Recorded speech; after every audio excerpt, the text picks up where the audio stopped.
It's February 10th. God gives Moses more instructions and procedures regarding the priest's role, the details for construction of the altar of incense, the wash basin, and instructions regarding the Sabbath. Yeast in the Old Testament is often symbolic of sin, and sin is a disqualifier, and thus the people's need for a priest, the intermediary figure between man and God. Each detail in these passages had to be followed precisely, with the items and people involved in worship set apart for His service. These details speak to the holiness of God. He is to be approached in the way He chooses. We can't worship God in any way we see fit.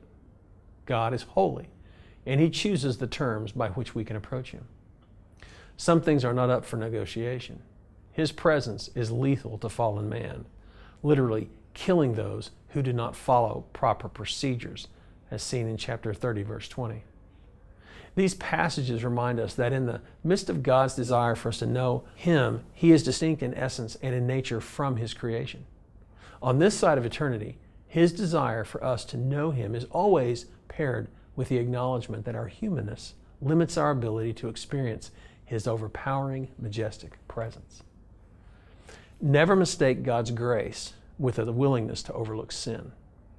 The life of the believer must be one of consistent introspection and self-examination, yielding our thoughts, our attitudes, and our actions and our habits to Him. He must be allowed to purge from our lives those things that keep us from experiencing the fullness of His presence. Here's today's application. Does your life reflect God's holiness? Are you set apart for His purposes? Are there things in your life that need to be discarded?